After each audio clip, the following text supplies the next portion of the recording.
Tim Scott did a round of interviews over the weekend. I meant to get to this Monday and then Tuesday, and it just got pushed, but I don't want to let these clips go by the wayside. Tim Scott has become a sort of self-humiliating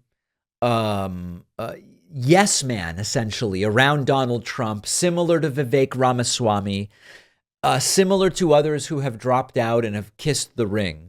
And he being Tim Scott was asked on CBS a very good question. Should the Republican National Committee be paying Donald Trump's legal bills? Is that something that makes sense? Just why would that be when it's based on alleged criminal wrongdoing by Trump? And Tim Scott opts out instead by sucking up to Trump. When it comes to former President Trump, Senator Scott, do you believe the RNC, the Republican National Committee, should be involved in paying his legal expenses, which are mounting?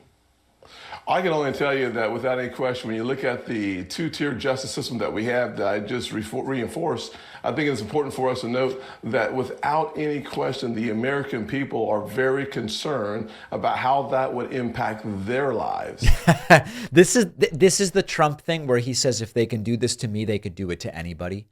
We know they can do it to anybody. The question was, would an elite like Trump actually be held accountable? And so Tim Scott's doing the same thing. And by the way, not answering the question. Their issues are very clear, by the way. The American people are more focused on their future than Donald Trump's past. What they're more focused on is making sure that our southern border is secured. We're looking at almost 10 million illegal crossings by the election. The American people aren't asking the questions about legal challenges. The American people are asking questions about economic challenges. There you go. So basically, the American people care about other things, and also Trump was unfairly persecuted. So I guess in Trumpishism, which I think is what Scott is speaking there, he's saying, yes, the RNC should be paying Trump's legal fees. Tim Scott was also asked, should Trump stop calling Nikki Haley bird brain? And Tim Scott demurs. Thing here, speaking of name calling, you say focus on the issues. Should former President Trump stop calling Ambassador Haley bird brain? Well, I think her son should stop calling me Judas Iscariot. So there's lots of things that we can talk about, but let's just keep our focus on the American people and why it's so important for us to, as elected officials, to focus on their issues. So even on the slinging of ad hominems at Nikki Haley, should he stop calling her bird brain? Even there, he won't answer. And then switching from CBS to CNN, here's an interview with Jake Tapper, where Jake Tapper says, would you have certified the election on January 6th if you were in that position? Tim Scott also doesn't like this question. Your fellow vice presidential hopefuls, Elise Stefanik and J.D. Vance, have both said that they would not have certified Joe Biden's electoral college victory if they had been vice president on January 6, 2021, if they had been in Mike Pence's place. Would you have?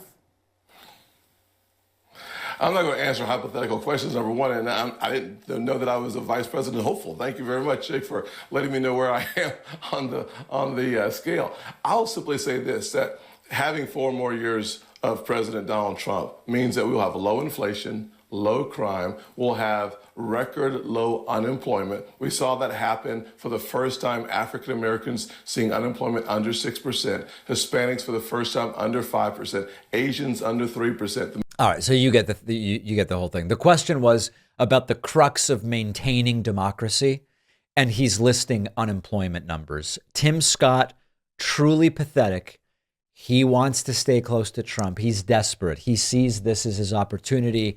What sort of role might he get in a forthcoming Trump White House? And he is willing to throw every bit of morality and ethics into the toilet, flush it 10 to 15 times to stay near Trump. Hopefully he feels a little bit of shame while doing it. That's my hope.